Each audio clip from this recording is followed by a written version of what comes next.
नरेंद्र मोदी के संसदीय क्षेत्र में एक ऐसी घटना घटती है जिसकी जितनी निंदा की जाए उतनी कम है। जी हां, बिल्कुल, मैं वही वाराणसी घटना के बारे में बात कर रही हूं जिसकी चर्चा पिछले दिनों खूब हुई। आपको बता दें, बिहार के सासाराम की रहने वाली एक छात्रा वाराणसी में रह के पढ़ाई कर रही थी, लेकिन उसके साथ क्रूरता की सारी हदें पार कर दी जाती है। वो भी नरेंद्र मोदी जी के संसदीय क्षेत्र में इस घटना को अंजाम दिया जाता है। कुछ दरिंदे ऐसे थे जो पहले उसके साथ रेप करते हैं, उसके बाद उसे मौत के घाट उतार देते हैं। इस घटना की जितनी निंदा की जाए उतनी कम होगी, क्योंकि कहीं ना कहीं जो कहा जाता है, बेटी बचाओ बेटी पढ़ाओ, पढ़ तो रही है बेटियां, लेकिन बेटियों की बचाने की जिम्मेदारी आखिर किसकी है? कौन बचाएगा उन बेटियों को उन दरिंदों से जो उन्हें नोच देते हैं, खसोट देते हैं और उसके बाद उन्हें मौत के घाट उतार देते हैं? क्योंकि आए दिन ऐसी घटनाएं सामने आती रहती है। अगर बात करें पिछली घटना की, तो पिछली घटना कोलकाता में घटी थी, जिसके बाद काफी प्रोटेस्ट हुआ। लेकिन प्रोटेस्ट होने के बाद भी क्या हो गया? कुछ नहीं हुआ। लोग शांत पड़ गए, सुन पड़ गए।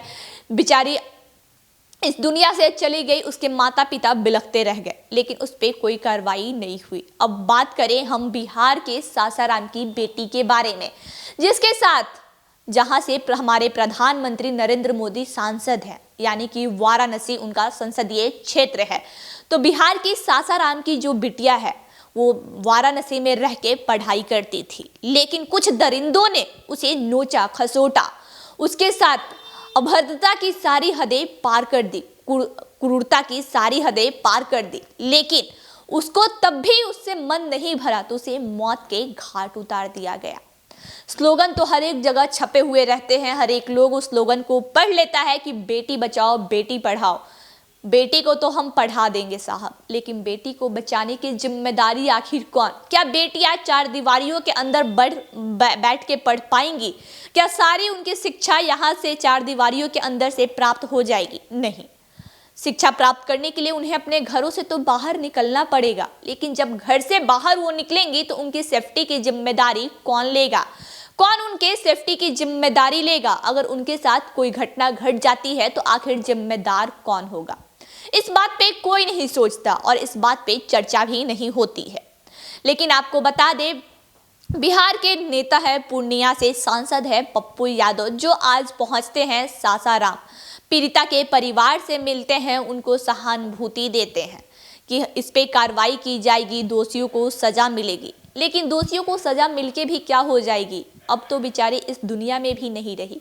उसके माता पिता अपनी बेटी खो चुके हैं, लेकिन इसका जिम्मेदार कौन? आखिर दोषियों को सजा मिलने की सहानुभूति कब तक मिलते रहेगी? उन दोषियों पे कार्रवाई कब होगी? उन दोषियों को ऐसा दंड कब मिलेगा कि उनके रूह कांप जाए?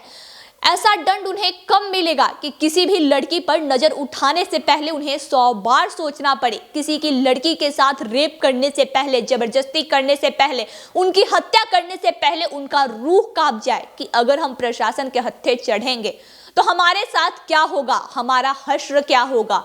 उनके रूह में ये डर बैठ जाना चाहिए।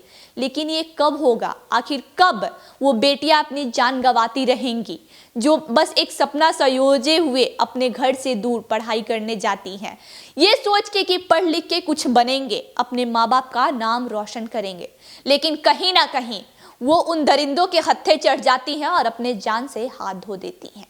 तो आप इस घटना को लेके क्या कुछ कहते हैं? पप्पू यादव को लेके आपकी क्या कुछ प्रतिक्रिया है? हमें कमेंट बॉक्स में जरूर बताएं। वीडियो को लाइक करें, चैनल को सब्सक्राइब करें, वीडियो को शेयर करें। जय हिंद।